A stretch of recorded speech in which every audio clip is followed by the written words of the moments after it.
Hello guys, update ko kayo sa aking patola. Ito ngayon yung kondisyon ng patola ko. Kanina, grabe yung init guys, naglanta. Kaya diniligan ko na lang kahit mainit na. Ayan, medyo naka-recover. Ayan. Na yun. Patola natin. Ayan. Naglagay ako ng sa taas.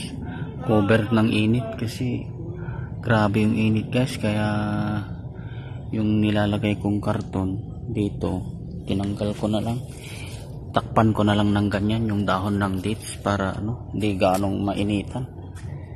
Yan guys, ito naman yung sitaw, pati yung sitaw grabe nasasaktan sa init. Kaya siguro nagtataka kayo, parang maraming damo na ganito. Ito kasi guys, pinagtabasan ng halaman dun sa loob. Ngayon, ihinalo ko, ibinuhos ko dito para ma-decompose kasi puro buhangin tong lupa nito dati Kaya lang, hinaluan ko ng mga pinagputulan ng halaman. Kaya naging ganyan, parang maraming kahoy.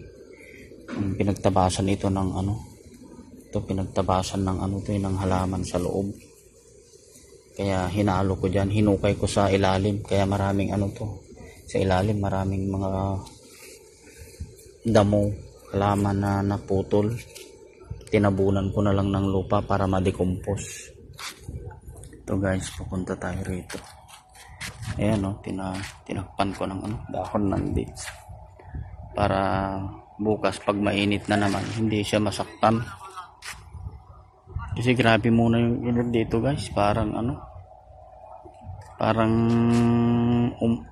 nagbabaga ba yung init, kaya nasasaktan yung dahon. Yan yung sitaw ko. Yan, ito naman yung kangkong. Tinabas ko kasi makuberan yung sitaw, kaya yan. Yan, ito medyo malalaki na rito kasi nasisilungan dito yan. Yan na yung sitaw ko.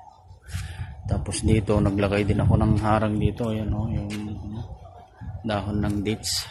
Kasi dito tignan nyo guys, medyo nasaktan yung dahon ng upo. Kaya naglagay na lang ako ng ganyan takip sa araw ba, para bukas pag malakas na naman yung araw hindi ganong masaktan yung aking halaman. Kasi pansinin nyo, sa init parang nasusunog yung dulo ng dahon.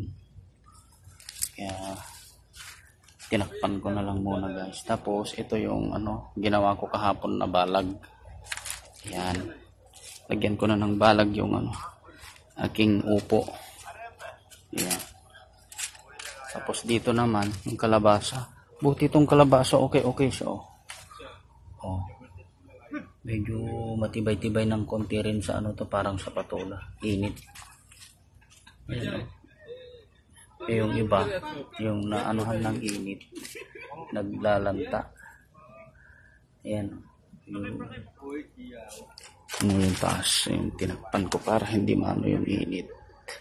So hanggang dyan muna tayo guys, salamat.